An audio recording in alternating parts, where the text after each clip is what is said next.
Allison Lonergan Grimes, Kentucky Secretary of State. Secretary, good to have you. Thank you, Neil. Glad to join you. All right. Now, I'm sure the crowds are bigger. Maybe other polling points. Maybe this particular Lexington one isn't showing it yet. How do Kentuckians normally vote? Later in the day? How does it go? Well, we are seeing light turnout across the Commonwealth today, especially for Republicans. Thanks to Rand Paul, the Republicans actually held a caucus back in March, so I spent the better part of my time trying to educate folks across the state, especially our Republicans, that they actually have a reason to get out and vote today, U.S. Senate races as well as U.S. House races and local races across the Commonwealth. But we are expecting turnout likely to be above where we were 4 years ago, and around 20%, approximately 1 in 5 registered Kentucky voters showing up today. All right. Now, of course, we have more people than we had 4 years ago, so maybe that isn't a big deal. But you do think that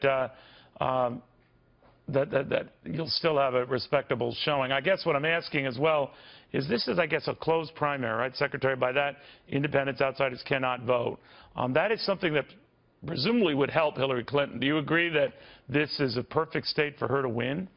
Well, I think the dynamics are different in this state than they are for, say, in West Virginia. It is a closed primary. Independents cannot participate in the partisan election, but we do still have a host of judicial races that are up that they could participate in. And importantly, our deadline for those that are already registered, if you're going to change your affiliation, if you're already registered, was at the end of last year, December 31st. New registered voters obviously could affiliate up through April 18th. But at the end of the day, participation, it's not just factors upon the weather. It's things like the ability for early voting, and we don't have that here in this state. Interesting. That's interesting. Secretary, you know, Hillary Clinton has a huge delegate lead.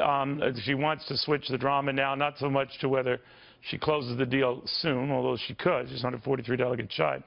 But who she's going to pick as her running mate. And virtually all the names I've seen have been even more liberal than she, if possible. So I'm wondering, given the fact that you're a moderate leader in your state, whether moderates are just being pushed aside in favor of doubling down on going hard left.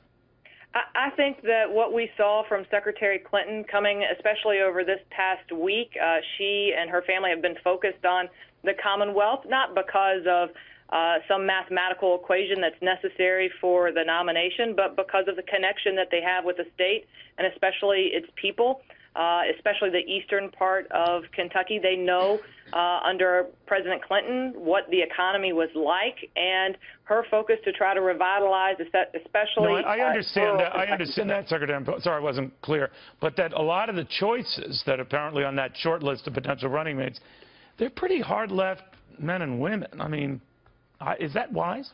You must be privy, Neil, to something that I haven't seen yet, and obviously I've spent quite a bit of time with Secretary Clinton over the past several weeks, and her focus remains on talking to people all across this nation, especially in Kentucky, about her plan to revitalize the economy. All right, Secretary, thank you very much. Allison Lonergan Grimes, the Kentucky Secretary of State.